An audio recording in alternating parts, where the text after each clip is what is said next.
All right, thank you very much. Come on, son. Aaron, come on, son. Where do you teach?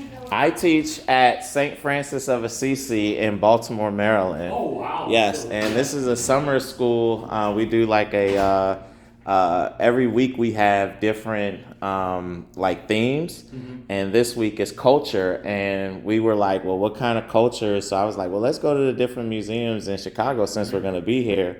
But we got here last week, so we're leaving tomorrow. So the first Polish settlement in the United States, where do you think that was at? I thought you said it was Chicago. No, So we're largest, but not the first first official Polish settlement. Poles were here. Poles were here in 1608 at Jamestown. so really, They brought them over to make glass and tar and pitch because they had, Wow. they had nothing to export to the old world yes, from here, but they had a lot of sand. yes. So we can make all that stuff out of sand. And so they brought artisans from Poland to make that. They actually were the first official labor stoppage. Get I won't out say- of I won't say here. strike, but labor stoppage. I got it. Was got that it. started in 1610, 1612? 1608 they came, but when did they do The labor stoppage. 11 or I think it's either 10 or But 11. you know, the Panama Maria, Texas is the first Polish settlement. Right. Wow. But the labor stoppage was due because they get equal rights to vote on stuff because they weren't English. How about They were that? Poles. So they said, okay, we're not making any more stuff for you to export. Wow. And then after a couple of months of that, they said, oh wait, we need money. So they made it. They gave them equal. They gave them So rights. it's in Jamestown. So wow, that man, you guys are And then, but the first Polish Wealth of settlement knowledge. in the United States is Panama Maria, Texas. Which Texas? which is like 45 minutes outside of, I believe, 30 to 45 minutes outside of San Antonio. How about that? Father Moshe Ngemba. You No, see we have the stations of the cross crosses up there. But he Okay. carried across from Galveston. Yeah. Across, Get that's where out. they stopped. And Galveston is that's an what important city. We actually want to go visit Galveston one of these days because it. But upstairs, there's this original Stations of the Cross from the first Polish church in Texas. Panama Maria. Okay, we're gonna look at that. Thank you very much. Thank you so much. Thank you. All right. Oh, thank you so much. I appreciate that. So wow, thank you so much. Wow, this is cool. Oh, you already paid? Okay. So look at the detailed dolls. I really like those.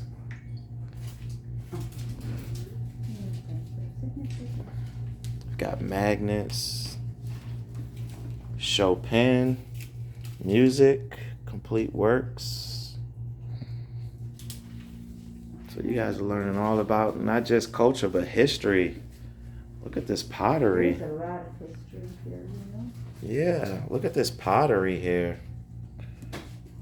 Polish imagination, the world of tomorrow. See, this is why I like this. I'm glad we came to this one first. I'm really glad. So they have something. Oh, this is 2 years ago. Oh, But we still have, because Thank of the pandemic and things like this. yes, ma'am. Everything got a little bit messed up. That's Okay. really my understanding. Okay. All right. Good to see so paintings. We're gonna go up to the third floor. We Uh-huh. are located. Hello, madam. Hey, how are you? With yourself. We are. Thank you so much. Everybody gets one. Okay. We spread over 3 floors. Okay, you Third spread. floor is the main hall. Okay. Fourth floor is the gallery, and the second floor is the Paderewski room, a room that is solely dedicated to the minister. Okay. We've been, I don't know how much Mr. Waszewski told you, but we've been around we were started back in 1935. Yes. Most, I would say, 90% of our collection comes from the 1939 World's Fair in New York. Really? Poland is back on the map for 20 years. And it brings kitchen sink and cleanser to this fair because it's an opportunity to do a good deal. Sure. Then in September of 1939, the war breaks out. What are you going to do with all this stuff? Where are you Wow. going to send it? You know. So some wise folks decided to purchase, accept, and so forth. One of the most impressive items, and mind you, everything that came to the World's Fair had to be made, manufactured, created during the 20-year period. Yes. 1920 to 1939, or 1919 to 1939. There were, of course, historical artifacts that were brought and folk artifacts that were brought. Oh, wow. Look at those. This stained glass window is the largest secular Really? subject matter stained glass window in the United States. It stands 2 stories high. So what is the message on the stained glass? I will tell you. Oh, okay. I'm doing. In Polish, we have gender. Okay. I am Kożuchowska. My father is Kożuchowski. Even though I take my father's name, but because I am female, I am an A. My nieces, who were born here, I took them to Poland, and of course here you take your father's name. So he is George Kożuchowski, so they are Kożuchowski, Mary, and Janet. And when we were going through the passport thing, I went first, and the girls were following me, and the gentleman who took the passport, he was about to say, those Americans. And he bit his tongue because he realized that the girls were born in America, and so that's why they are Kożuchowski. Got you. So Poland is a female of 20 years. Okay. She has the sword in the downward position, peaceful position, grains in her arms. Yes. Responsibility of a nation is the security and the welfare of its citizens.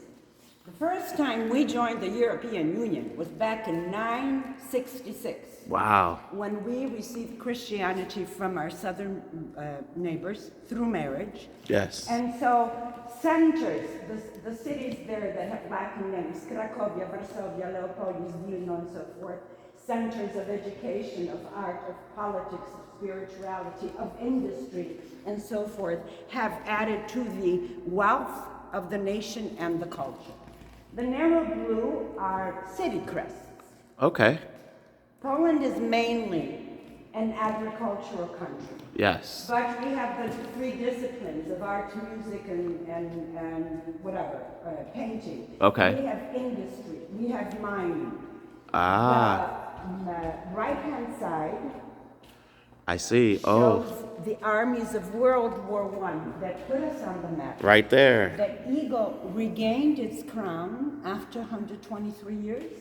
That was possible because of J.P. Józef Piłsudski, whose cigarettes we have. Oh, wow. How did? Oh, And you have his marshal's baton, and you have the highest order for valor that Poland gives is Virtuti Militari, and you have that order. And on the left-hand side, you have the armies of the 1920 Bolshevik War. Okay. And he was the one who put us on the map. He also secured our borders in 1920. Okay. On top, you have an image of Our Lady of Ostrobrama. Poland has had, past tense, 2 religious centers. One is Częstochowa, and that's where you have the Black Madonna, and she's been there for forever. And the other, Our Lady of Ostrobrama, is in Wilno, now Vilnius, the capital of Lithuania. Okay. Lithuania and Poland, back in 1380-something, married. Okay. And it wasn't a big love affair. But the Teutonic Knights, those psychopaths, were trying to convert Lithuania, the last pagan country in Europe, by fire and sword. Ooh. And so the king decided, I'd rather take it from there. So you had the marriage, you had the second dynasty, and Poland during the Jagiellonian dynasty became the largest commonwealth in Europe. Poland was from the Baltic Sea all the way to the Black Sea. Okay. Crimea, which now the Ukraine and Yes. Russia are fighting over, that was not quite, but almost Poland. Okay. Now, the reason we have her up here is from everything that we see what Poland was able to accomplish during those 20 years was actually the doing of Józef Piłsudski. We have, it's not an everyday occurrence, but once in a while at dusk, we separate body and heart. Yes. His body is in the Wawel Castle in Kraków, and his heart is in his mother's grave in Wilno. So whatever Poland was, actually this whole stained glass window is a tribute to, Piłsudski. Another thing is, That's so amazing. We can't get our act together with two parties. Yes. You try to put your act together when you have 18. Yes. After 123 years, everybody and his uncle has an idea of how to run the country. There are 18 political parties in Poland? When Poland got back on the map, you had everybody. You had socialists, you had nationalists, you had communists, you had Ludov. Wow. Everything possible, And so he simply took him, wasn't very democratic, but he Yeah. took him by the throat and said, "You're going to do it my way." How about that? The other two huge pieces Yes. are by Jan Rosen, a gentleman who spent the rest of his life here in America, and you can find his works, and they're always big Yes. in this style, in churches and in institutes of higher learning. That painting there on the right shows the old Poland. Okay. And in fact, it is funeral procession of the old Poland. Okay. The old Poland is being carried off by the peasants, whose face we do not see because there are thousands of them. Ah. By the nobility, by the armies, by the magnates, the artists, the poets, the saints, or the clergy. It's beautiful. And in the background, you have a banner with Our Lady of Częstochowa. This is, meaning 1939 or the period between the wars. Sure. We are young, we're ready to grab the bull by the horns, we're into sports, aviation, education, the sciences, the arts, and everything out there is ours to take. And it seems like Poland is a very secular country, but had it been a secular country, excuse me. That's all right. Wow. Hello, do I know you? No, I don't. Isn't know this you. cool? It takes a long I think time it's amazing. it would have never survived, 1939 to 1945. Another thing is, because being off for 123 years, our historian's mother is 104. Really? And she said, there was such a fire in everyone that Yes. Poland was free. It was like, we can do anything, we can grab anything. But there was such enthusiasm and also a great deal of faith. Because Yes. there was one thing that was, there was persecution. Yes. Especially in the Prussian sector as well as in the Russian sector, because these were Eastern Rite and these were Lutherans. Yes. So you have Okay. Pulaski back there. Know anything about him, fellas? You're not Chicagoans. You don't know that. Had you been here in Chicago, you know that the first Monday in March, kids get a day off because it's Pulaski Day. Really? Pulaski Day, this painting, huge, was painted by a gentleman called Batowski. It is titled Pulaski at Savannah. It sure don't look like Savannah, does it? No, it It's more doesn't. like Los Alamos, New Mexico. Well, we forgive I'm Batowski. trying to get the whole This picture. was a present of the Polish community to the city of Chicago on its 100th birthday, and that is 1933, the Okay. century of progress. Okay. It was unveiled by Eleanor, the Art Institute, and then eventually the Polish Women's Alliance purchased it, and it's been with us for quite some time. Pulaski and Kościuszko were two guys that were up to no good in the old country. We were partitioned in 1770 something was the first partition, because there were three times that our neighbors kind of took Sure. chunks of it. And so we didn't sit in our hands. There were constant resurrections, and of course, none of them were very successful, so they were kicked out. They went to France because France was always a place where, you know, everybody's welcome. There was Benjamin Franklin trying Yes, to recruit the French to be on the Yeah. American side in the Revolution. And so these gentlemen offered their services. How about that? Pulaski is known as the father of the American cavalry. When he came here, he said, people, you have it up here, okay?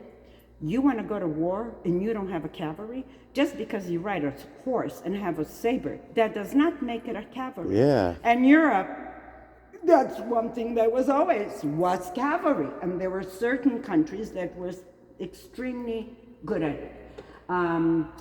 Of course, Washington was for it. What's his name? Not Frank. Yeah, the guy who said all men are created equal. Franklin? Jefferson? Jefferson. Yes. Jefferson was for it, but the Continental Congress had to give the money. And finally, when they did approve, Yes. he got his legion. And those two gentlemen in the red hats are members of his Pulaski Legion. Okay. Pulaski during the Revolutionary War did not win one battle. Really? But what he did is he made it possible for the guy behind him to throw the last. Got it. At Brandywine. If it wasn't for Pulaski, George would have never made it. Yeah. He was the guy who went first in it. And of course, he was mortally wounded at Savannah. Kosciuszko, on the other hand, these two guys are night and day. This guy in his free time went bar hopping. This guy in his free time sat around the fireplace and they talked about with Jefferson, what are the virtues of democracy? What is liberty and all that fine stuff? He was an engineer by profession. So is my wife. He was the guy who was responsible for throwing those huge chains across the Hudson River so that the Brits wouldn't be able to go deeper inland. How about that? Fortifications of West Point, fortifications of Saratoga. He also wrote manuals for horse artillery. So he's sometimes called the father of the American horse artillery. Just like with the cavalry, just because you got a horse, that doesn't make you a cavalry. Same thing when here. You got 6 horses pulling 6 cannons, and they're supposed to make a left-hand turn. How do they do it? So they don't all fall on each other. Wow. Kosciuszko we can clone him, by the way. We have his Really? in his elder years, yeah. Wow. He was a Renaissance man. Women went nuts over him. The man could paint, the man could draw, the man could sit behind a piano player too, and he would say, oh, how lovely you look today. He didn't put his feet up on a coffee table. You know, appreciated a good poem and the whole thing. And I oftentimes wonder, had these two guys met? Because they did not, which is odd. You have 2 poes fighting on the same side. The front is 40 miles this way, 50 miles that way, and they never met. Wow. Whether they would get together. But the one thing that it bothers me, I don't know what's the good word for it. As I said, they were, Jefferson and Kosciuszko were buddies to the day he died.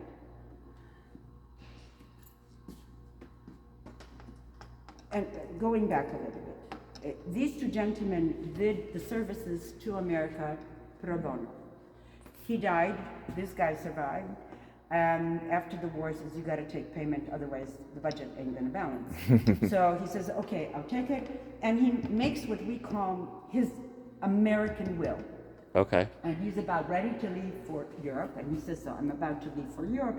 And so I authorized my friend Thomas Jefferson to employ the whole thereof in purchasing Negroes from among his own and giving them an education in trade or otherwise. Really? So that they will be better mothers, fathers, tradesmen, and citizens, blah, blah, blah. That will never saw the light of day. Really? And you think paper absorbs everything, and the man through all men are created equal. So you kind of wonder which one of them really believed it. Yeah. Jefferson was, and there had to be a pretty penny, right? Because Jefferson had like 600 slaves or something. Yes. He was putting it off. Then finally somebody, lawyers, You're not a lawyer, are you? No, I'm not a lawyer. I'm a teacher. I thought she's an engineer. She's got to be a lawyer. Oppose whatever the decision of the Continental Congress was. And it went poof. And it Just disappeared. we have in our archives, in fact, back in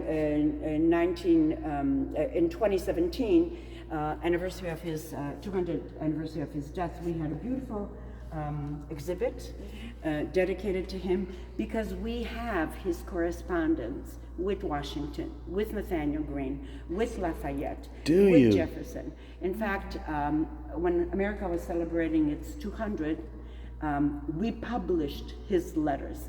And there's another thing, there's a letter in there, 50-something. It's just to a young man. Because as you see, I have a gift for gab, and No, this is really informative. Wow, that's but amazing. with Kościuszko, other than saying hello, how are you, sir? Pleasure to meet you. I don't think I would have much to say to him, but he would probably make that first effort. In that letter to a young man, he is like Shakespeare, neither a lender nor a borrower be. Make sure people notice you, but don't make a grand entrance. Speak your mind, but don't try to convince someone of your views. And he goes to even to such detail, during the summertime, get up at 4 o'clock, wintertime at 6 because of the rain. Yes, of The course. first thing you do is you praise your creator and you get to work. And it's not like, well, I'm going to do this and this and this. No, I am going to do this today. There's no question about it. This kind of that's why it's 5 degrees above godliness. There's one more thing about Kościuszko that I would like to point out here. And this is a print, a German print, which shows all those immigrants and all those up to no good rebels that got kicked out of their own countries and came here and gave a hand to George. Yeah. And if it wouldn't be for Steuben and for De Kalb, Steuben, Pułaski, Kościuszko, Lafayette, and Muhlenberg, we probably have Elizabeth II of England as Yes. our ruler. Yes, we would. Yes, and we that's would. what really gets to me, that we are a nation of immigrants. We are. And we do owe them quite a bit. Yes, we do. This is what I saw about that artillery stuff. Yes. This is a copy of the first cover, but nonetheless, we do have the Original. original Yes, ma'am. in our rare books collection. How about that? We're gonna. This is Piłsudski, the man who put us on the map. Was I that the- had I saw a movie of. He died, as James Waszewski mentioned, 1935. I'm going to do the English His one. funeral was just unbelievable. It was a 3-day thing. Wow. Going by trains. I mean, it was quite a spectacle. This here is a kind of neat monument. Behind these pieces of glass, you have soil from the different battlefields in Polish history. In the past and in the 19th and 20th century. Modern day, yeah. 1331 is the first battle that we had with the Teutonic Knights. And as I say, a bunch of psychopaths. This is the last battle we had with them. Grunwald, the gentleman from Lithuania, the king that married, when the queen was still alive, she kept the peace. But he just couldn't take it after she passed away. And so this is the end of the Teutonic Knights. The reason why Poland, for example, back in 966, took its Christianity from its neighbors and not from the horse's mouth, because Otto I of Germany was the emperor of the Holy Roman Empire. Wouldn't it be Yes. better to go to, Yeah, you think. The same thing with Lithuania. Jagiełło, it was a political, most of those marriages were arranged political reason, because he knew that once the Teutonic Knights came in, they just never left. Another thing, I mean, it's a big date in history, but every Pole knows this date because it also is a recipe for moonshine. It is 1 to 4 to 10, whatever. 1 portion of yeast to 4 portions of sugar, or whatever.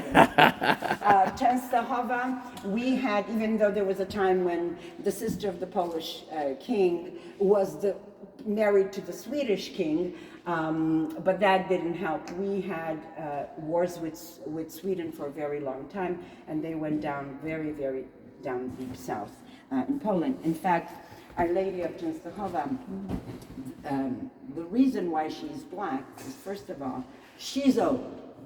Second of all, an icon, the wood, I call it, is marinated. It's got to be, it's treated with all sorts of stuff. It has to be old, it has to be dried, it has to, whatever.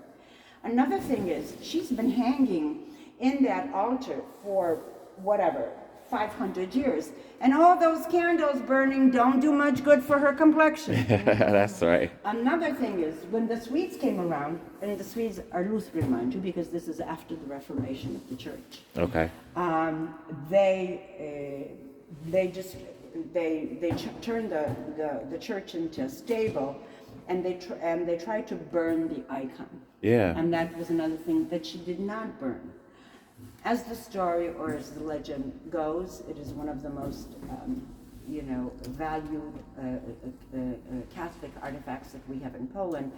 When it didn't burn, one of the Swedish soldiers tried to destroy her with the sword, and that's where she's got the 2 slashes on her cheek. Racławice, that's when Kościuszko was up to no good, but he was twice in America. Okay. In fact, Poland is the second after America that had a constitution. America, Poland, and France. About that. He came to Poland. He introduced constitution. You had your kind of puppet parliament and puppet king and things like this. But what he did was he started a revolt. But he had peasants for soldiers. Yeah. And they took whatever they had, sickles, hatchet, pitchforks, clubs, whatever they had in the barn, and they went against Catherine the Great, the Tsaritsa of all Russia. The spirit was there, but then of course sickles against cannons don't do much harm. Not at all. But nonetheless, We know that. it was an incredible statement, and of course he got kicked out, he came to America again, and so on and so on.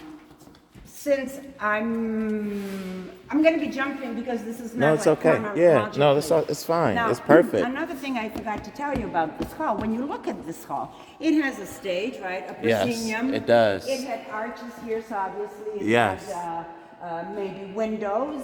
And back here, when you look at this, we have the Stations of the Cross.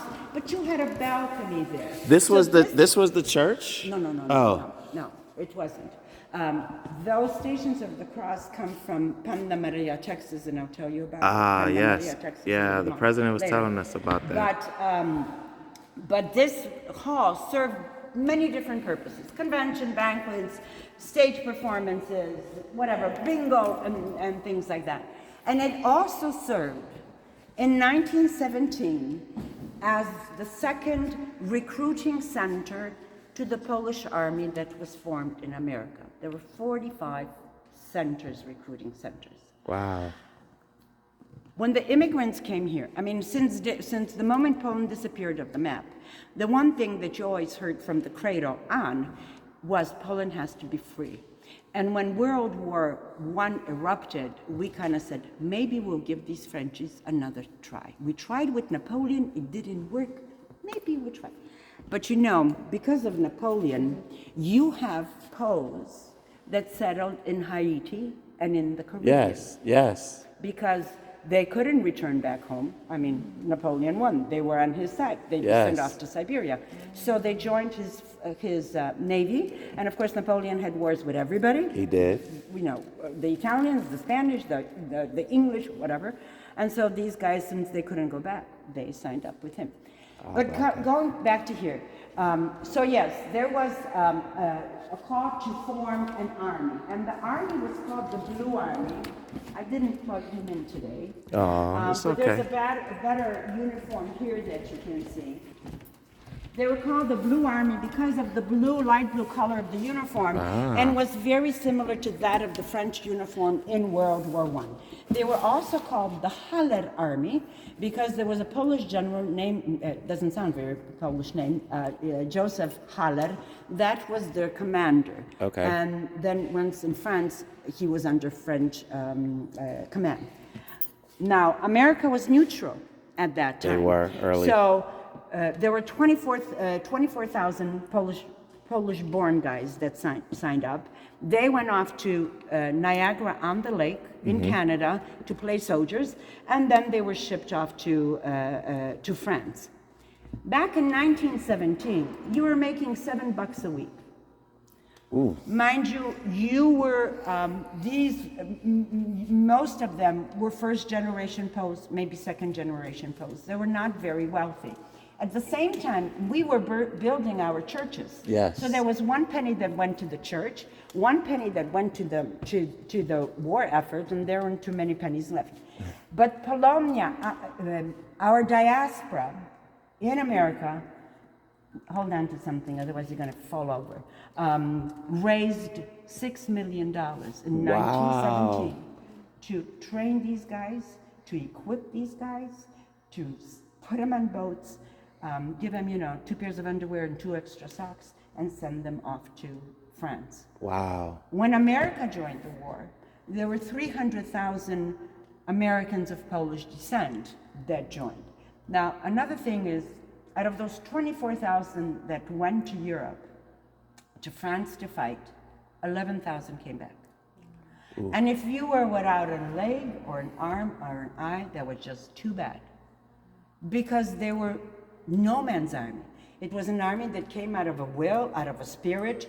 The community, supported them, but they had no veteran benefits because they weren't American Army, French Army, Canadian, Polish Army.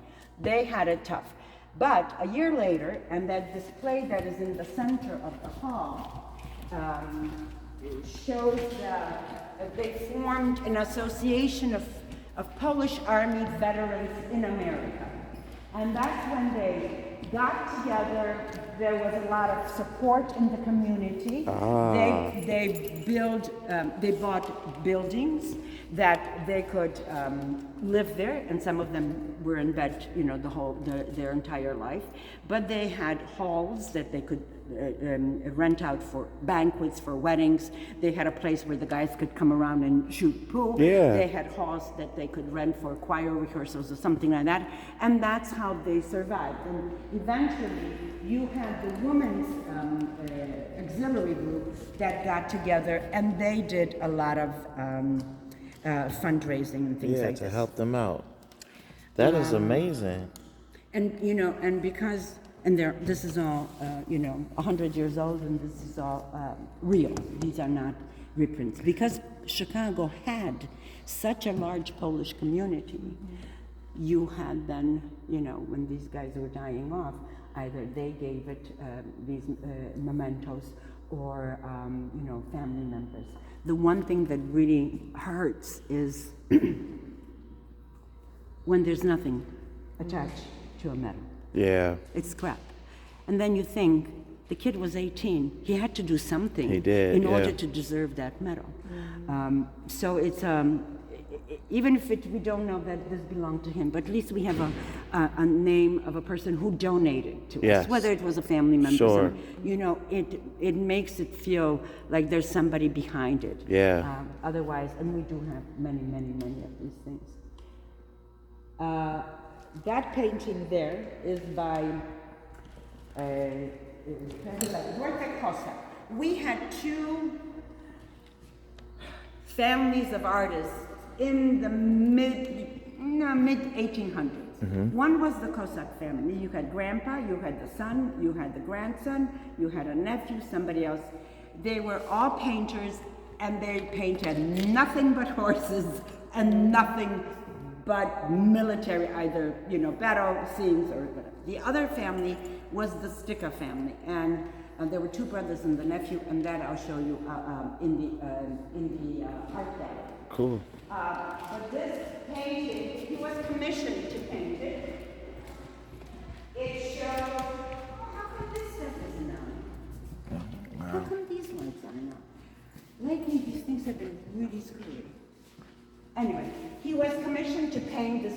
for a very well, noble family.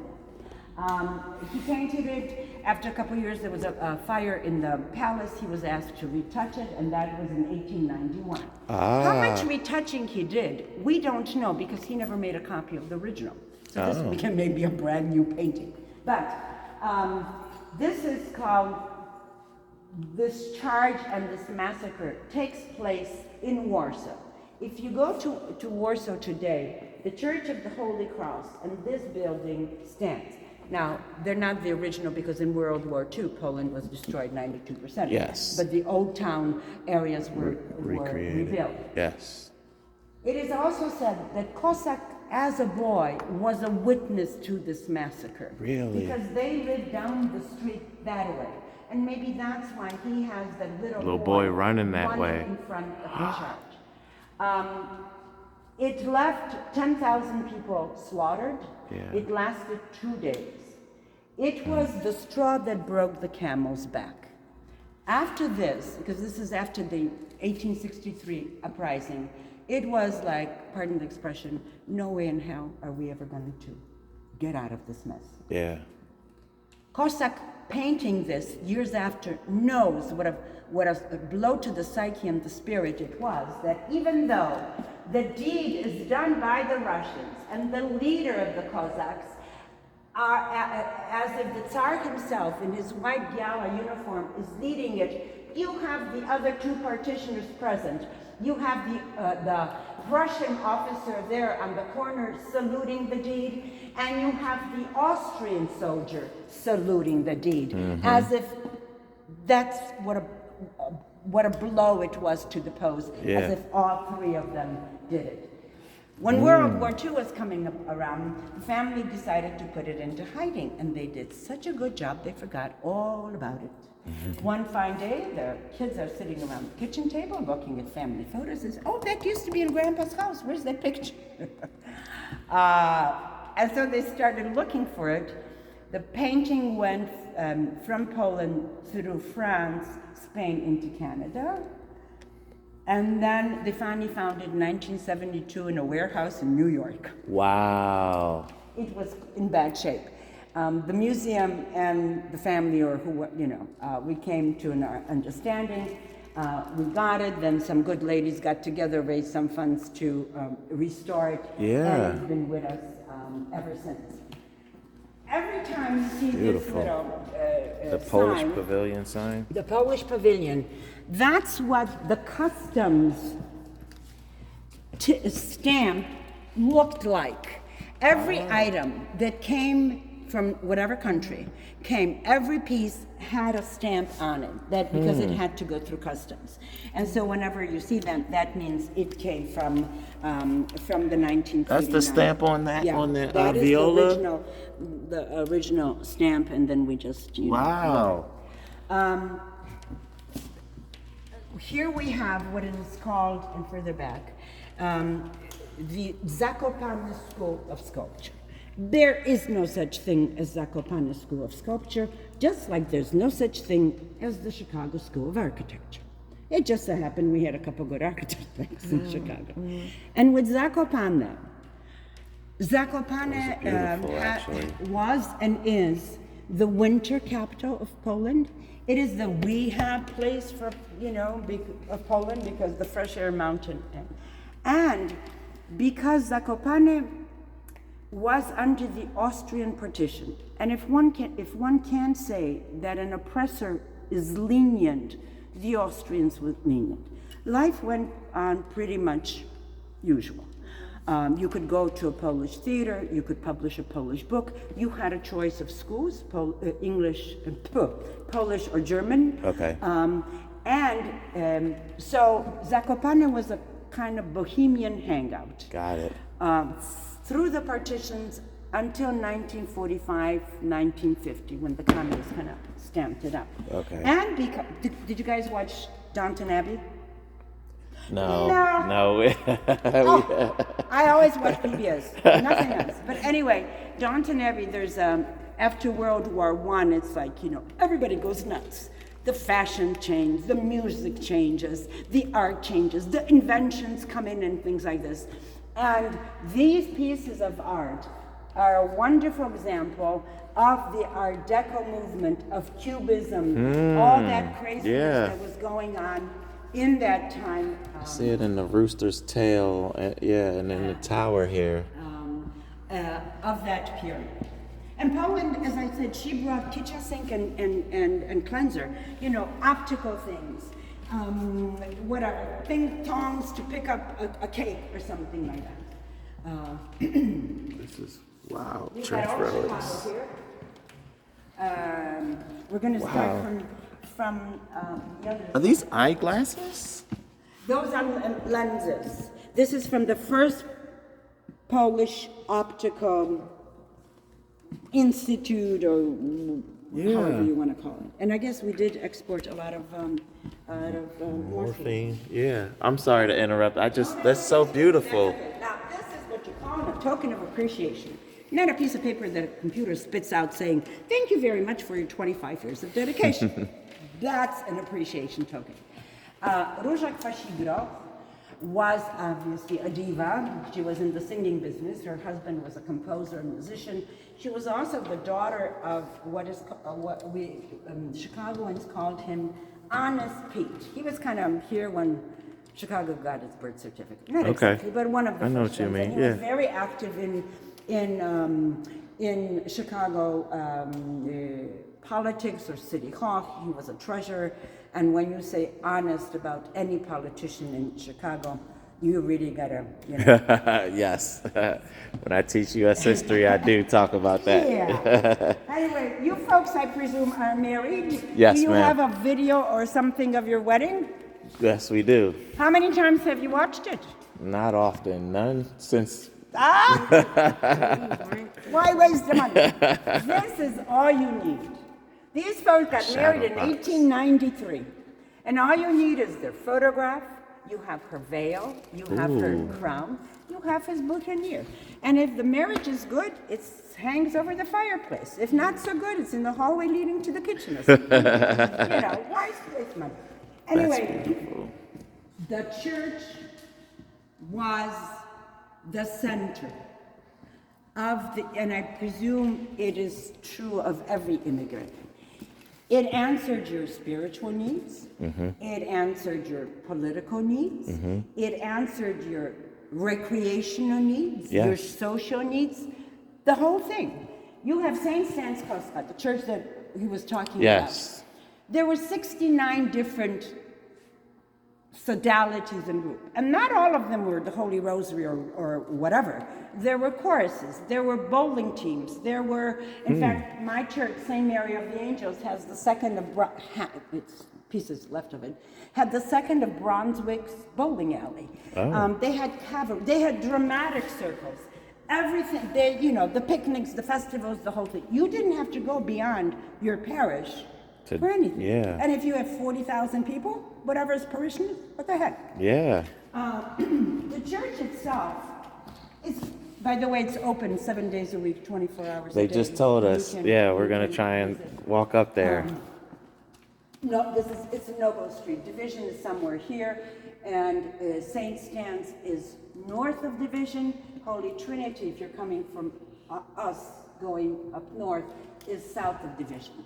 The church is this here. It's not that huge. It's built in a very, and another thing is all these churches are the second church, because once they establish a parish, the parish grew.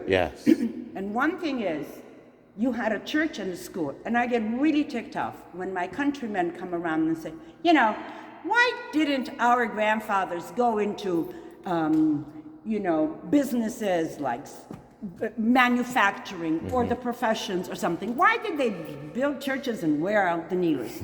Well, they didn't exactly wear out the kneelers. They built schools. You had, in the first structure, you had the school on the ground floor, you had the church on top. And once the community grew, then of course separate school, separate church. Because this community around St. Stan's was so big, they had an upper church and a lower church. The same is true of Holy Trinity, which was they built, had a double-decker, and St. John Cantus also, upper church, lower church. So you had masses on the hour and the half hour because you had to get the people out there. Yeah. Otherwise, traffic jam forever. This was the school building. Oh. Plus minus at the turn of the century, it had 5,000 kids. Wow. Sisters of Notre Dame were the teachers. It took the kids 2 hours to get in and 2 hours to get out. Wow. It wasn't 5,000 until kids. after, yeah. So there were not 23 kids in the class. No, there wasn't. When the Sisters of the Resurrection came to St. Mary of the Angels, my parish, there were 3 nuns and there were 600 kids. So you kind of think, of course, they must have had classes in the morning for, let's say, the younger kids or something like that. But still. That's still a lot, 3 yeah. nuns and 600 kids. So, but sisters were very good at throwing erasers. They never missed, man. They just never missed. Okay. What else did I want to say about the church business? There's an interesting thing about the priests that came to serve the Polish immigrant in America were a bunch of guys, I call them, a bunch of guys who after the November insurrection had it really bad. And they sat around in Paris drinking cognac, smoking cigars and saying, poor us, poor us. But it wasn't exactly it. But the thing was that they lost everything. They lost their inheritance, they lost their heritage, they lost fortune, family, the whole thing. And then, like today, if you don't know the language, you may be a brain surgeon, you're going to be washing dishes in a Chinese restaurant. Ooh, what is there left for you? I mean, the same situation here. When if you you come don't know here, the language, you're... How can you do anything? Yeah. There's a couple of things I want to show you on this side. Just like everybody else, we went into businesses and trades that we figured we know, that we were good at, that we could feed our families. The one thing that was a really good business to be in was the printing business, because nothing came from Europe.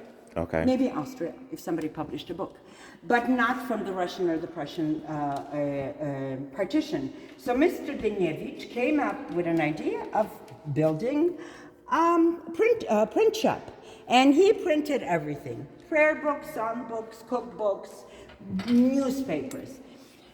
Somewhere around the turn of the century, there was 168 Polish language periodicals in the United States. Dziennik Chicagowski was one of the first daily newspapers in Chicago.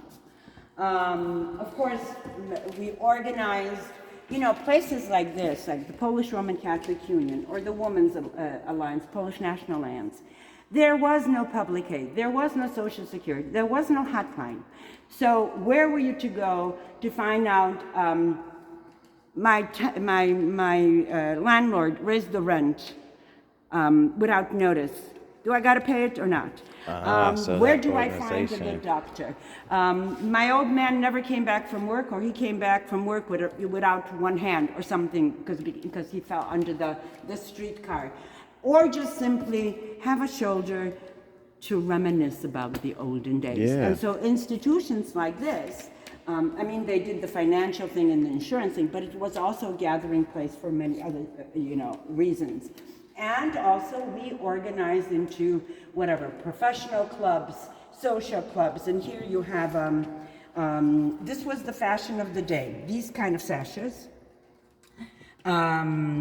It tells you a lot of information. It tells you whether it was religious or secular or political. It tells you what the name of the organization is, where it was founded, and when it was founded. Most of these sashes were double-sided. One was for regular meetings, the other one was for memorial masses or if a member... That's really cool. In fact, on some, you would even know whether the person was just a plain old member or was an officer of the organization. Oh, delicate. I see that there. same. The first time Chicago found out we were here was at the Columbian exhibition of 1893. And there must have been quite a bit of commotion in City Hall because we had our own day. And that was the 7th of October, 1893. We had a Polish day. And the thing was, how can there be a Polish day when there's no Poland? But somebody must have been on our side. Another thing was, Maestro Paderewski, he was also a troublemaker. A lot of troublemakers. You better believe it. He was supposed to play opening night. And Chicago at that time was a big producer of pianos and organs. And so the gentlemen were kind of wondering, whose piano is he going to play? What better advertising can you get? And Paderewski, a young kid, comes around and says, oh, I'm sorry, gentlemen, but I only played the Steinway. And to make things worse, Steinway is New York produced. And Chicago and New York, when it came to Columbian exhibition, there were constant Yes. like this. In fact, about that time, there's something, full of hot air, or the Windy City. That's where it comes from, because one of the New York journalists presumably said we were just dragging, about what a wonderful fair this is, what Chicago's going to offer, just bragging about it and things like this. And that's when they said, it's a windy city. Now, can't miss this guy here. Oh, excuse me. These gentlemen are called husaria.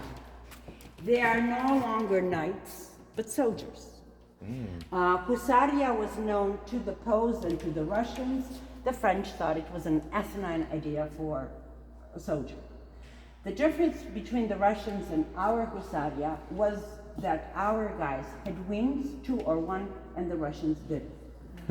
But in order to be one of these fellas, you had to be quite wealthy and you had to be quite strong, because they were absolutely incredible soldiers. They were extremely skilled.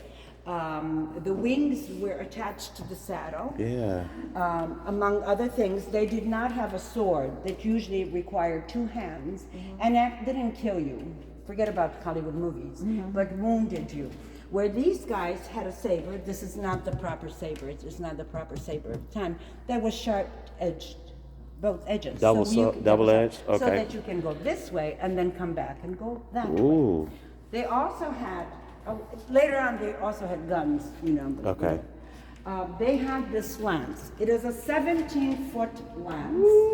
So it's a spaghetti stick. Yeah. With a 6-foot schmata hanging, a pendant. They had a little pouch also in the saddle to put the thing. The lance. When they went into battle, they would decorate themselves with skins of leopards or tigers. We ain't got no leopards or tigers in Poland. It's either Siberia or India that you got to go for that stuff. So it just shows you had to be a wealthy man to have one of these things. Now, when you talk about, this is almost like our guys now in Afghanistan. They must have, 50 pounds of stuff. But just hold on to this helmet. Is it heavy? It's quite heavy, isn't it? Wow. And so you're sitting with this in full armor. On a horse. On a horse in July. Oh my goodness. And it's 98 outside, and you're waiting for the orders to attack. Oh my goodness. The wings itself. Sorry, you want to? What was the wing for? The Yeah. wing was also a weapon, because when you came out of the forest, you've got wings, you've got furs, you've got a shtick. You don't know what the heck is coming at you. By the time you get it, it may be those 2 seconds too late. And there's a beautiful scene that shows it in a movie. It's a Russian movie, 1612. 1612. Okay. Russia is without a Tsar. The lineage has been broken, and everybody in Europe is next in line. And why should we be any worse? Yes. So some guy, takes his army, goes up to Moscow, is defeated. But anyway, there's a scene where there are two little girls playing around in the dirt road or something like that.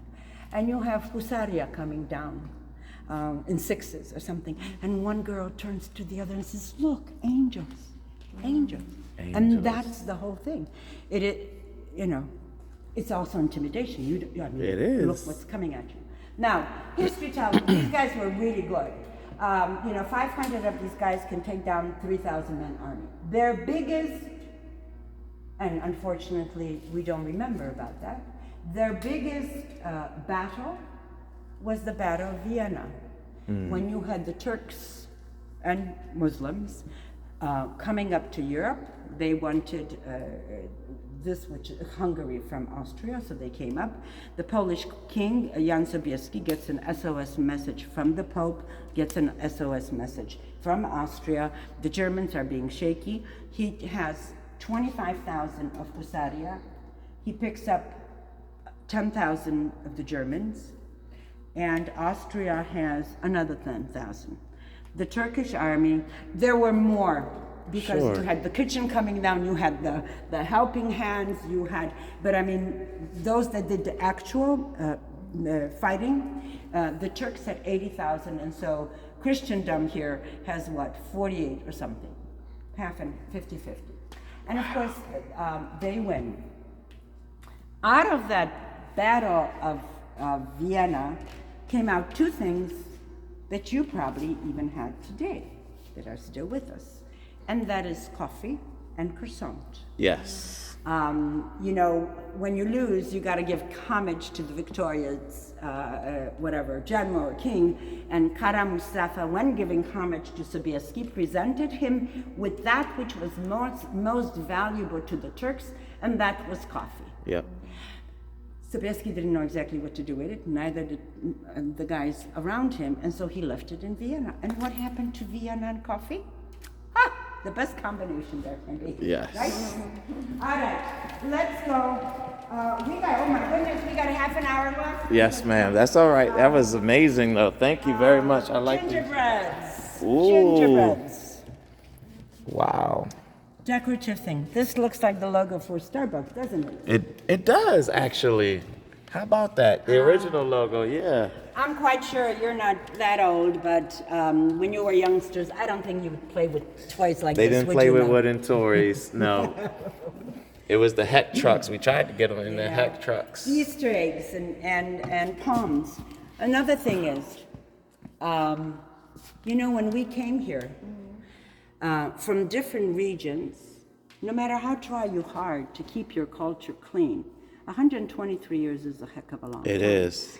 And something is going to seep in. So when we came here and we went to the grocery store, you were asking for 5 pounds of ziemniaki, you were asking for 5 pounds of kartofle, and I was asking for 5 pounds of piri, and we were asking for 5 pounds of potatoes. So now, which one of us is the real Polak?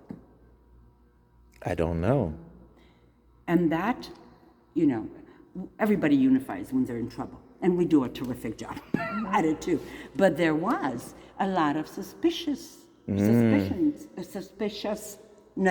among us. Yeah. Another thing is, even our traditions, depending on what part of the country you come, things are different. Yes, for you sure. may have red borscht for Christmas Eve. I have mushroom soup.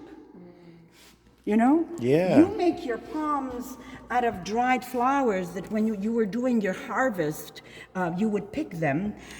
If you're a Highlander, you make your Easter palms out of evergreen trees and put a little bit of ribbon or color in there, and you have a palm. Because that's what the tree was in the area. And so that was also, there was a lot of suspicious paper cutouts.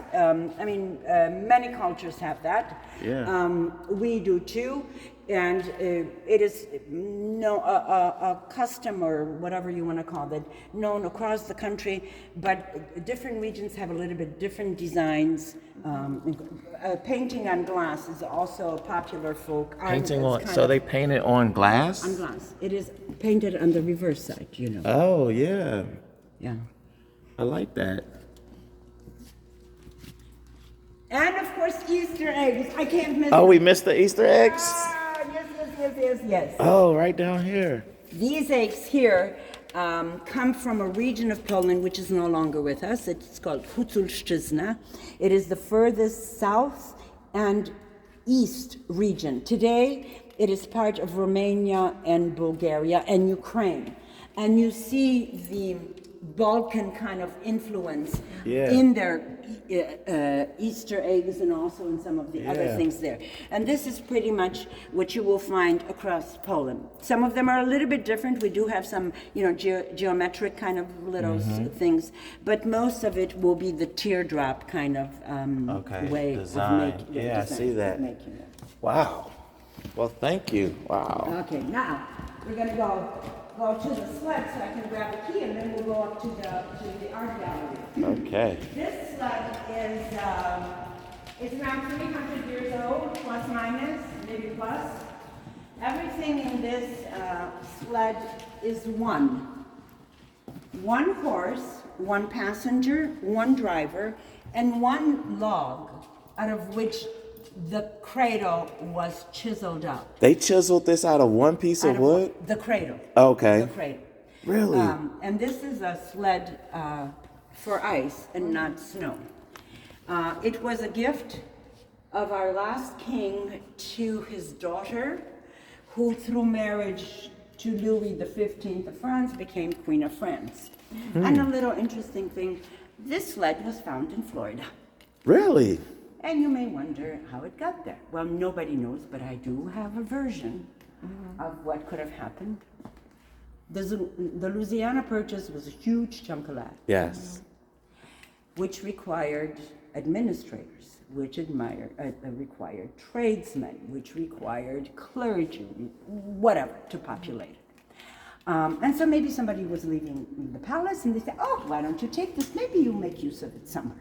Okay. Then this is where it doesn't gel because Napoleon came much, much later. Anyway, he's selling this land because he needs money for his war ventures. And so some of these administrators, some of this clergy, some of these tradespeople are coming back. These folks that got this sled, they said, we ain't schlepping it back. We didn't get any use of it out of it, so they put it out on the yard sale, and that's what happened to it. How about that? Go there, and I will grab a key, and we're gonna go upstairs. Sure. Go to the elevator, guys. Just want to see some of this stuff. The pictures. It's got a stole by Pope John Paul right here. Yeah, and I'm right there too, but there's no magnifying glass strong enough to find me there. Oh, you're in that picture? I'm in there. I'm next to the gentleman that's standing to the left of the cross. He's the choir master. Yeah. And I was singing for that mass. It was Wow. on the south side of Chicago, Five Holy Martyrs Parish. That is awesome. You know, another thing is, we have 63 different ethnographic regions. And we're very, very different one from each other. And that was, another thing is, we oftentimes think that folk garb is kind of frozen in time and it doesn't change. Not so. Right here, I don't have examples of it, but there was a time when you had the dress come up to here, like in the 50s. Yes. 60s, and it was gathered at the waist. Now, especially with the Highlander girls, the dress goes to the ankle and it is pleated. Ooh, okay. The one thing is that's always in all our female costumes are the coral beads. And you may say, how come coral, not amber? We got amber galore in the Baltic Sea. Yeah. Why coral? Poland was not only on the Silk Route later on, but earlier it was on the Amber Route. And in fact, some of those Persians in their journals speak of Lehistan and Lehichi. Going back to 966, when we received Christianity, Mieszko first, the prince, he was not a king because you got to get the crown. You have to be a Christian to get the crown from the Pope. But anyway, that the prince, he united different tribes. Among them were Lehici, Wishlanie, Polanie, the whole back. So those Persians, when they were going, they must have been going through that section. And they brought coral. If a father gave you a string of coral, that was your dowry. That's how valuable it was. If a fella gave you a string of coral, it was just as good as a diamond ring. Another thing is, these people in Krakow, and the first mention of Krakow, some odd version of the spelling of the word, appears in the journals of a Jewish Spanish merchant from 936, so that's like what, 30 years before we became a state. And those folks have peacocks, and we ain't got no peacocks, do we? No. How did they get there? I'm trying to figure that one out. Maybe I'll tell you, maybe not. Anyway, going back to that Art Deco business and Yes. the craziness of the period between the wars, this is a super duper example of the Art Deco-ish kind of thing. Yeah. This is a baptismal font, not a garbage can. And this is also a real easy read. You have peace, you have Poland, you have America, you have industry and agriculture. So President Trump would say this was to commemorate a good deal. All right. How about that? All right. Now another thing is, mind you, that no institution like a museum can exist without people giving us money or something. Yes. And since, Poland, after martial law, after solidarity, after all this other stuff, and Poland joining the European Union, many institutions in Poland have money to support institutions such as ours outside of Poland. And so it is thanks to Polonika that they restore, conserve our artwork. Oh, wow. There were 4,000 pieces of art that were Goodness. given to the World's Fair. 4,000. Wow. And mind you, everything had to be done in between, and created in between that period. I don't know if you ever heard of a gentleman by the name of Szukalski. A couple of years back, Leonardo DiCaprio made a movie about him because his grandfather and he shared a studio in California. He was a very strange kind of artist. More of the Zakopane. Oh, I love these wood cultures. I love it. Absolutely. They're gorgeous. That globe, there are two globes like that. One is at the Jagiellonian University in Krakow, the other one we have. And these globes are modeled after a small wooden globe and was one of the first globes to show the New World. Oh. I found Nova Terra once, but if you ain't got a GPS, you ain't gonna find it. Because they know they found the New World, it's just they don't know quite what it looks like and just how far west it goes. Got But it. I guess it's got plenty enough of all these little other thingamajigs there to make it interesting for people who use these things. Yes. Yes. This is more of Szukalski. This is Szukalski as Copernicus. We only have two pieces of his. However, we have a great deal of his drawings, of his Okay. prints. Okay. He was quite... That is amazing artwork. I wish I could draw like that. Try. I tried. We have two archers, and I only point them out because presumably it was a very popular subject in art Okay. in that period between the wars. You have more of Cossack, the gentleman who painted that huge picture. You have one that's his. This is his son's, and Grandpa is taking a short rest. Okay. I mentioned the other family, the Stika family. And this is one by Jan Stika. Jan Stika was into religious art. Tadeusz Stika was into portraits. And Adam Stika, the nephew, was into bare-chested women with black hair and the wind in their hair. Oh. Now, as I said, there were two masters in the same period. Remember, I mentioned that uprising that Kosciuszko had with his peasants? Yes. Well, Stika painted a panorama of that battlefield. It's just as, Rasławice is just a little village with a lot of land. And it's unusual to find two masters collaborating on a work. They're Sure. in competition. Anyway, Cossack was the lead on the panorama. Stika played second violin. Ooh. Stika has in California a triptych. It's titled either Golgotha or the Crucifixion. Stika was the lead, and Cossack played second violin. Oh, okay. I mentioned that the Austrians were the most lenient You an did? oppressor can be. The Russian didn't give a hoot, and they sure didn't give you a helping hand. The Prussians, however, were absolutely to destroy any kind of Polishness there was.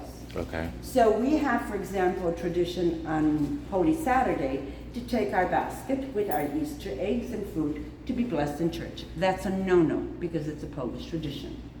We also have a tradition on Corpus Christi to make these what we call Boże Domki and have a procession around the parish grounds or the neighborhood. That's a no-no because that's a Polish tradition. Even stupid things like kids would have, when they're sick and tired of winter, they'd make up a straw doll, they'd burn, carry her to a stream, or to a river or lake, burn her and say, winter, winter, go away. That was even Wow, that forbidden. is oppressive. And this painting represents an actual event in Wrzesień. These are school kids. The discipline that the Prussians had over our kids was cruel. It was so cruel that parents, complaining, forget about that. But it made it into the Western newspapers, France, England, even America. And of course they said, you can't, treat kids like that. And the Prussians said, mind your own business. Wow. But it was, you have a painter, a Polish artist called Grodger. And he has some scenes like the closing of the churches and things like this. I like to see, I know we can't do it. What was his name? Grodger? Grodger. How do you spell that? G-O. We don't spell. Because Polish is a phonetic language, just like Spanish. We don't have spelling. I have to write it. Oh, okay. Before we leave, yes, ma'am. Thank you. One more thing here is we have Stasia. Stashenka, what a name. Stasia Walenciewiczówna. She was an Olympian. She took part in the 1920-something Olympics in LA. Her a sprinter. Her 100-meter record wasn't broken until the 2000. Wow. And Stasia was also the first athlete to come out with a gender identification. Get out in the 1920s. Wow. Now, the thing about changing the name, that's something I forgot to mention. She may have done it because of an athlete, of making a career. America after World War I was not very happy, and rightfully so. She suffered and bled unbelievably. And you had a lot of anti-immigrant attitudes. Sentiment, you did, yeah. You had a lot of anti-Catholic, and that is all those parochial schools.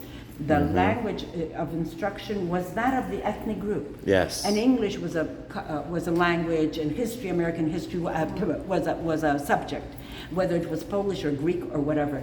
It was in the 1920s, early, that it flipped to English, and Polish was then just a subject, Okay. because authorities were making it, a hard time for those kids to be certified, whatever. Sure. And it was not only the Irish and the Jew that need not apply, it was our names that gave us away.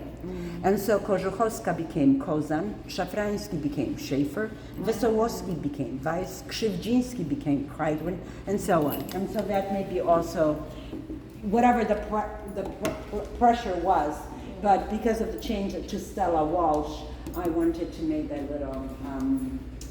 So that's Stella Walsh. Yes. And I did not know that was how her original name was. That's right. Vashini Trutna. Wow, that is amazing. Thank you. Let's go downstairs and you will see. I'm going to close the door. Okay. Yeah, just pull it real hard because it's a magnet here. So that I got better. I won't have to go. You see is that a rug? Wow. Okay, good. And here you have Polish modern art. The front wall here and the side were gifted to us a couple years back by Elizabeth and Krzysztof Krawczyński. And then on this right-hand side of this wall, we had added some of our earlier modern art. Yeah. I have to tell you folks that if you ain't Polish, you ain't gonna get our Polish modern I was art. about to ask about. And you will not get our literature. Really? Everybody knows, to be or not to be, that is the question. Yes. Everybody understands. Yes. I was in India and I saw Hamlet perform, and they got it. However, our literature is so our, with our faults, with our illusions, with our ambitions, whatever Yes. it is, that if you're not a Poe, you ain't gonna get it. Got it. Even Americans were really crazy about our that literature that came out of the 60s, the anti-communist thing with Różewicz, Gombrowicz, Witkacy, all those things. But too, if you did not know, and most of those plays have a little political undertone. Yes. If you didn't know exactly what was going on in the country, You'd be confused. You would get it. Okay. That's why. It's it still is- beautiful though, so we can appreciate Oh, its yeah, beauty. Yeah, but I mentioned that because, when you look at certain think that's sculpture, awesome. unless it has folk elements or symbolism of some kind, then you say, oh yeah, that's Polish sculpture. But otherwise, looking at that, what's the difference Oh. between Polish sculpture, French sculpture, and Italian sculpture? Yeah. It doesn't tell you anything. You're right. You're right. Okay. We're going to go down here a little bit. Polish posters were always a big thing. Until today, Polish theater posters are very sought after. And, I like them. that was the way of advertising. And, whether it's to brush your teeth at a porcelain sink or take a choo-choo train, visit your grandma, or remember, take a cruise, get involved in sports, remember your national holidays, visit your capital, try your luck at the lottery, go to a movie, go dancing or whatever. love it. That was the thing. Here we call this the transportation room. Everything that was brought to New York, to that World's Fair, was brought on two sister ships, the Piłsudski and the Batory. When the war broke out, Piłsudski went down in the northern fjords in 1941, somewhere in the wintertime. That was cruising the Northern Sea, and Batory was mainly in the Mediterranean and in the Atlantic, and it did survive. Memorabilia from the two captains. Poland was up. Now, when we got back on the map, in Versailles, in the treaty, it was specified that Poland has to have access to the sea. And it has ditchy. A little bit. Let me look at that. Just this much. But it did. And so the company was Poland, Gdynia America Lines, and up there you have a canvas that Oh. shows America, the bountiful country, Poland, Gdynia, and the compass. How about that? When you look at these photos here, you're screaming climate change and pollution. Oh, yes. But for a country in 20 years to have its own shipyard, to be an exporter of coal, to have the railroad system was a big, big deal. These models are exquisite. Every little thing, every little screw, every little thing opens up, moves. And this wow. model of a locomotive was the locomotive that pulled the Orient Express through Europe.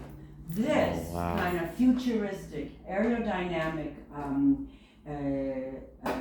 locomotive was on track in 1939. But Okay. it was, I guess, a sample, a trial thing, you know, how it's going to run. But the workmanship on this stuff is just incredible. Yeah. We got to run downstairs, and this I have no idea what comes. And Poland was always big when it comes to water. I mean, there was a time when we did have a big fleet on the Baltic, but it was always big on transports, river transport, port hopping, and sailing. That was she was always pretty good at that. Wow.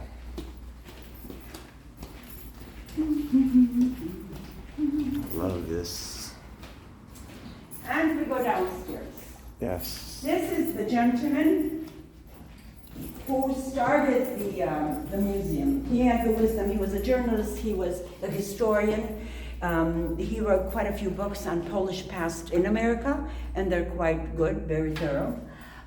His little red book, in fact, is even in the White House. So when those guys make their trips, they know what, you know, they're giving us credit for what we deserve and not for something we didn't do. Mr. Rakucki was, he came here, he came from Poland. He was an artist, and he specialized, you know, in portraits. Anybody who was in society. The Husaria, as you see here, because of their valor, because of this almost mystical kind of character, it was oftentimes used in military propaganda, whether it was during World War II or World War I. You know, Poland is female, but we have a fatherland. We don't have a motherland. Only Russians have a motherland. That's what I'm saying. But in this poster is in Polish and in English. Śladami ojców naszych w szeregach Armii Polskiej za ojczyznę I wolność. Fatherland and freedom. But it's written motherland. And the reason why it is, just then, like today, you hear church bells ringing, but you don't know exactly which one they're coming from.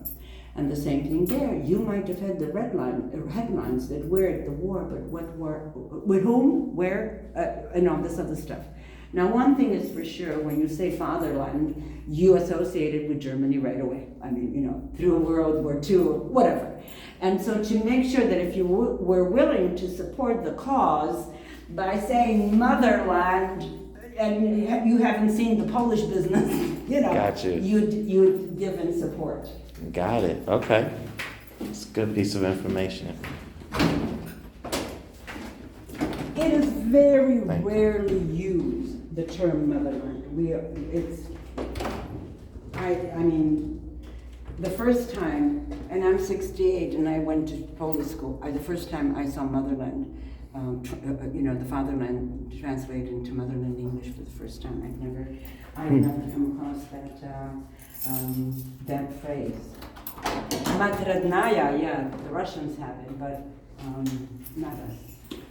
This was our first museum room Oh, when wow. it started in It's cold. 57. That's because it's got to be cold, otherwise the moths would eat I know. everything. Wow. This room is solely dedicated to Maestro Paderewski.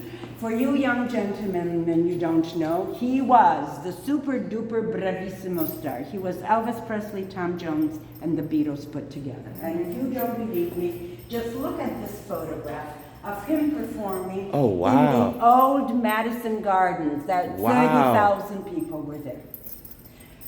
When Tom Jones was around, I remember when he had the TV program, ladies would throw out their house keys on stage. Well, these ladies fainted, and they picked on his huge red hair. They would pick, and they would also ask for locks. And of course, he was very gracious, and he did accommodate his fans. And there's a correspondence where one of his friends is writing, says, Ignash, you're going to go bald if you keep on doing those songs. He says, no, not I. My poodle, yes, but not I. Anyway, Paderewski was a virtuoso at the piano. He was also the first guy. There was no such creature before Paderewski that would come on stage, take a bow, sit behind a piano, play, take a bow, and walked off. There was no such thing as solo concerts. Liszt did that stuff, but it was in salons of whatever, rich people, but not in a theater or in an auditorium. Paderewski was married twice. His first wife died in childbirth, and the boy was born with a walking disability. He died at the age of 20 or so. Paderewski concertized everywhere. All the continents, including New Zealand and including Sioux Falls, South Dakota, or North Dakota, wherever it is. He played, as I mentioned, only the Steinway, and in fact, this Steinway upright, he took with him in his Pullman car, because that's the way you travel, right? Wow, From yeah. town to town.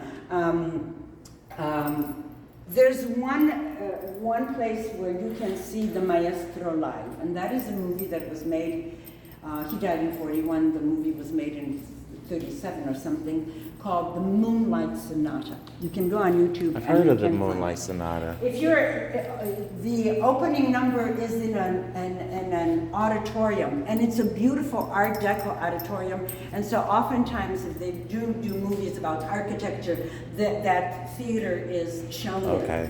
The Moonlight Sonata. He not only plays, but he's also an actor. He has a beautiful way of speaking. I hate when people call me and leave their phone number, and I have to replay the damn message 4 times before I get it right, because it's like, what, are you leaving it for me, or are you talking to yourself?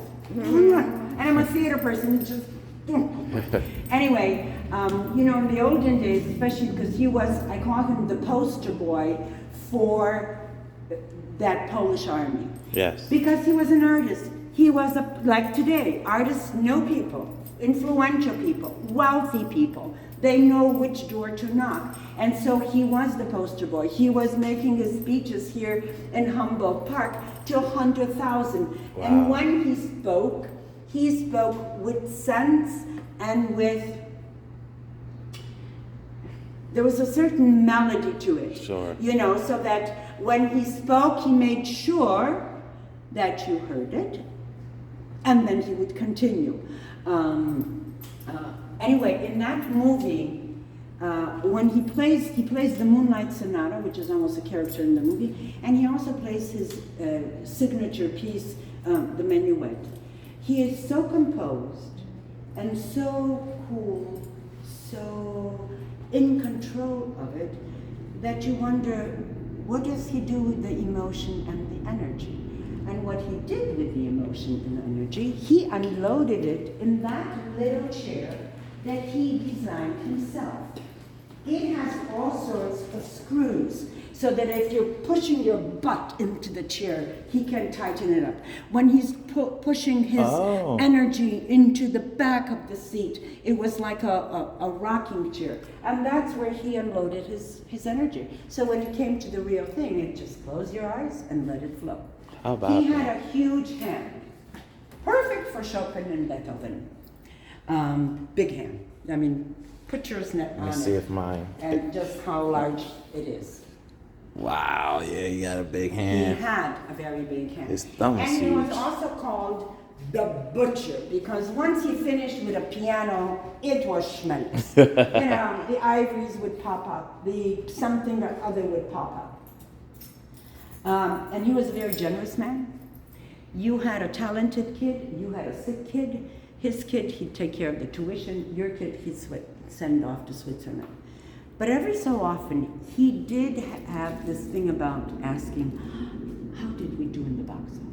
And it wasn't that he really wanted to know. It was that he was not the Monsieur Paderewski when he started out. He had an invalid child who required a caregiver while he was running around Europe trying to make a career for himself. But he was very, very giving.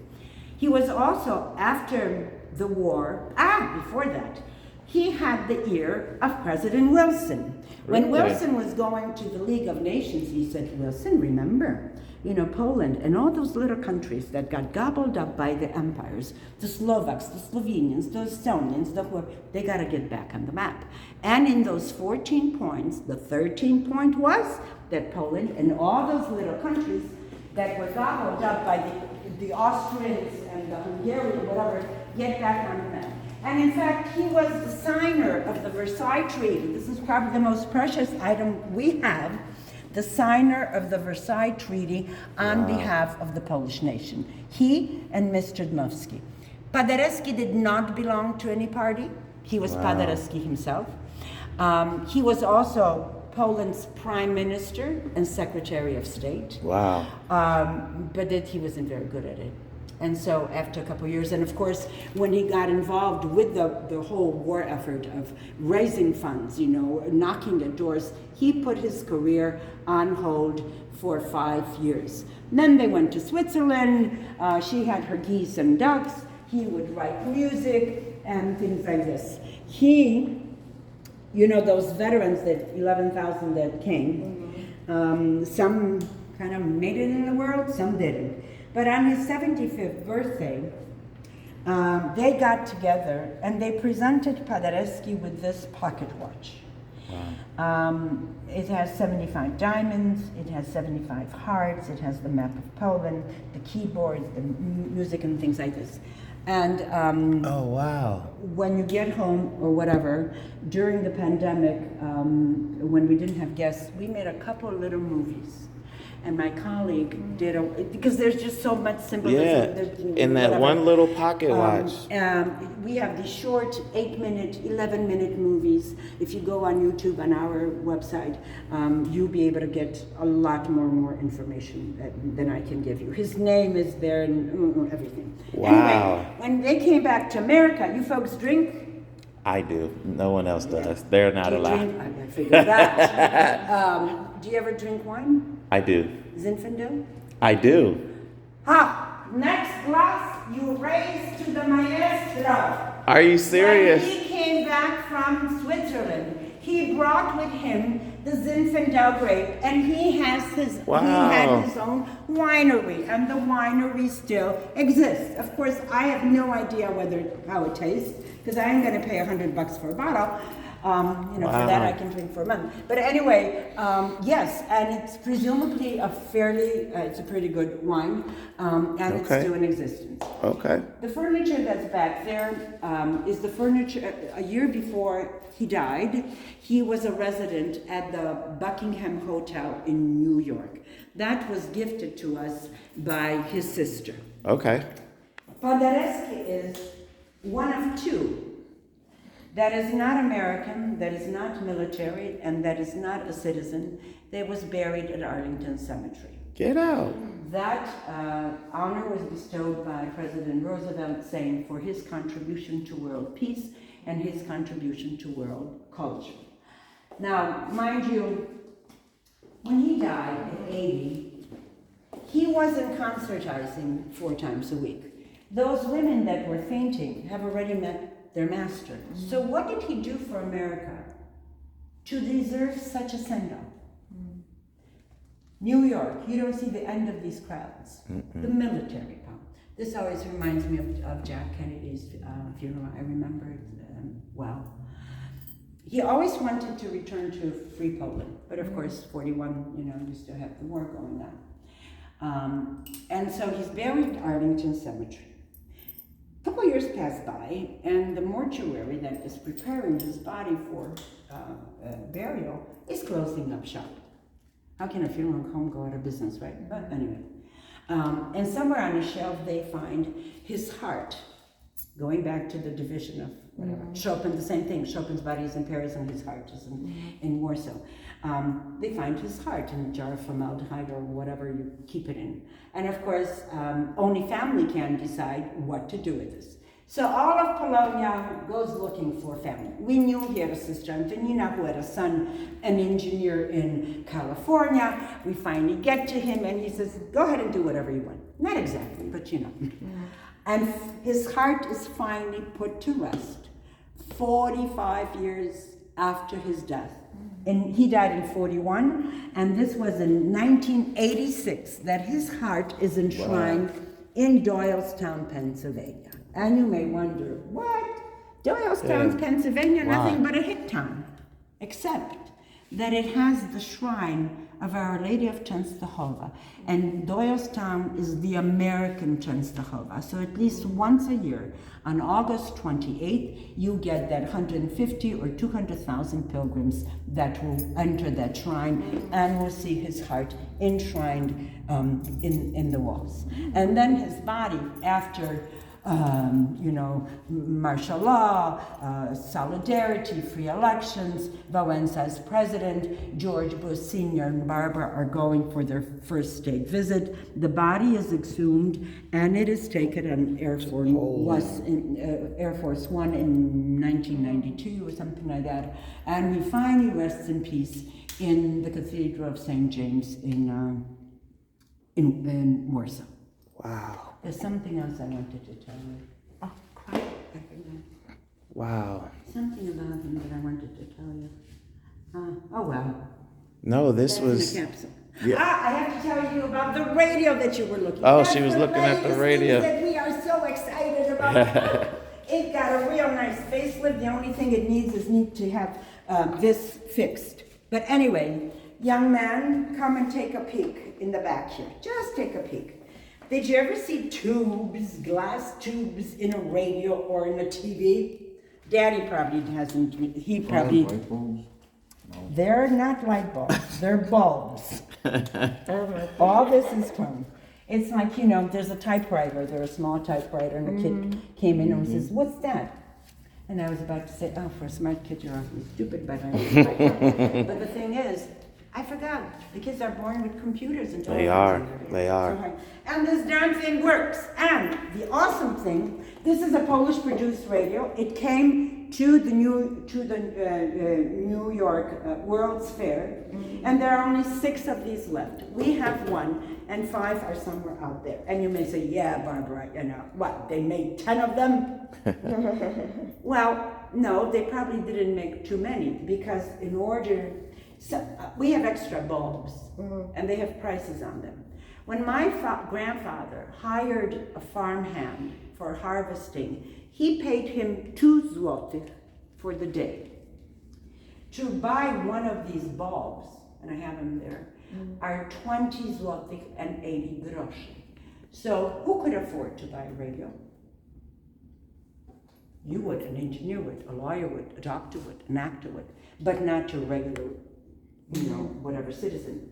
Another thing is that when the war broke out, when the Germans came in and you had a bicycle or a radio, you got a bullet in the head between your eyes.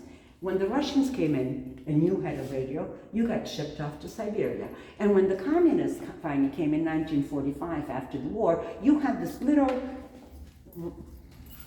thing that only had 2 stations that you could listen to.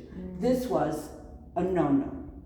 So first of all, it's wood. How would you hide it, right? During the war, you're not going to put it in the ground. But the neat thing about this is that on this plate, on this map of Europe, you have the different stations. You have Luxembourg, you have London, you have Paris, Lyon, Budapest, whatever, Berlin and so forth. And when you're turning the knob, looking for the station, there are little dots, and it shines up. And so you're listening to Radio London or something like that. Cool. Really, this is our latest discovery. The only thing is the gentleman has to Clean ma- that. No, the thing is something with the hand. There's something that arm doesn't want to Lift up, swing over. yeah. And it's heavy. It's very heavy, this thing. But anyway, so there you have it. Wow. I think that's it, right? What else I should tell you? Any questions? You know, when he was, after the war, he started an education fund for those kids who lost fathers in France. And by 1919, 1920, you're already making $9 a week, not the 7. And he put in $30,000 of his own money to start that education fund, for which he received the American Legion Medal. Also, while he was doing his concerts for his cause, his wife said, Ignash, they're going to be soldiers, they're going to go to war, they're going to be wounded guys. We need to start a Polish Red Cross. But because there is no Poland, there cannot be a Polish Red Cross. But she was a smart cookie, and those other ladies, what they did, they reversed the colors. Upstairs, there's a uniform, a frock. It's a very complicated, long story, but she would be selling these raggedy dolls that were made by Polish artists living in France, because when the war broke out in 1940, what was the difference whether they're in France or in Poland? Yeah. War is war. So they wouldn't die, there was an arrangement made that they would make these raggedy dolls, and of course each doll is different. And mind you, this is really incredible. There was one, to see Paderewski play, support his cause, you pay 25 cents to go into the auditorium to listen to him play. Of course, it was 3,000 people, so it added up. Mm-hmm. She would be sitting in the foyer of the auditorium selling her dolls for her cause. And her dolls were going from, and you're making $7 a week, right? From $50 to $200. And there was one concert where they broke even. So it just tells you how popular Paderewski was. I mean, it was also mob mentality, you know, who's there? Oh, I don't know. Oh, you know, Paderewski, no, okay, I'll go with, this kind of thing. But there was also folks who came to listen to him play. Wow. And they were very influential, very influential. Wow. So that's what I wanted to mention, I think. All right, folks. Thank you so much. We really appreciate that. Well, good. I hope you remember these lessons. I know this is really cool. Like, I mean, my goodness. I'm just gonna really quickly, and then we're done. Is this a suit he wore at one of his concerts? No.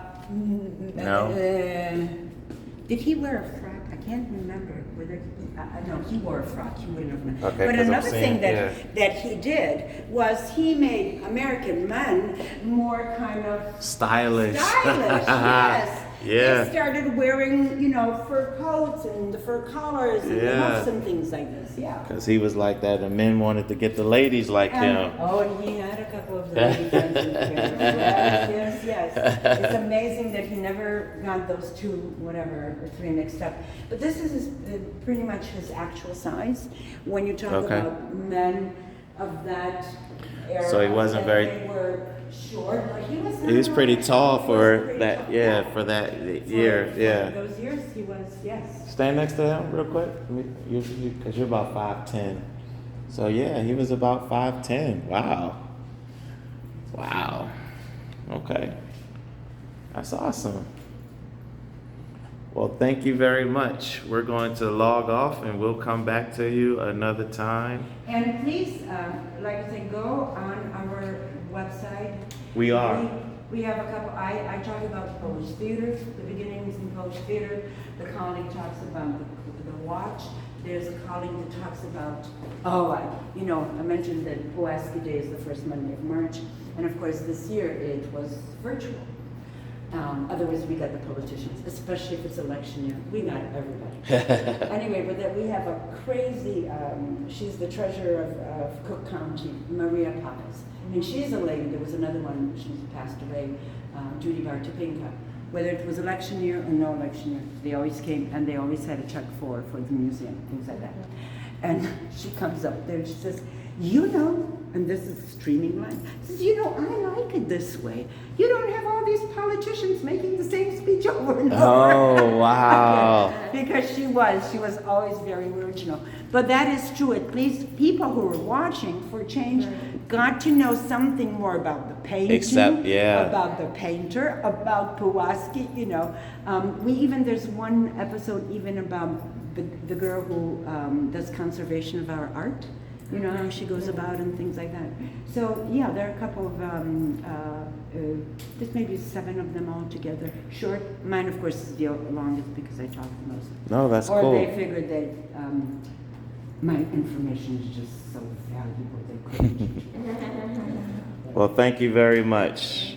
Well, this little typewriter is kind of interesting in the sense that, not that it has a drum instead of those little doojiggers, because that's been around. You had, in the 70s, you had the IBM typewriters with the little ball. But the thing is that the keys are not in the standard order. No, they're not. They're not QWERTY.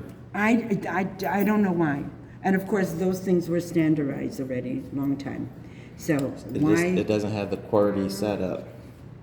There are a couple. There were 2 main types at one point when QWERTY first came out, and I can't remember what the other one was, but that's interesting. It is interesting. And then you have your Polish fonts. I mean, you know. Yeah, I see it. So you have the little dot Underneath, over yeah. the Z or the doojiger underneath the A, or and then you have the umlaut and things like that. So, yeah, but it's just. Wow. I love that little bell with the ding. I love that too. That was the best part. All right, guys, we're signing off. Okay. Take care.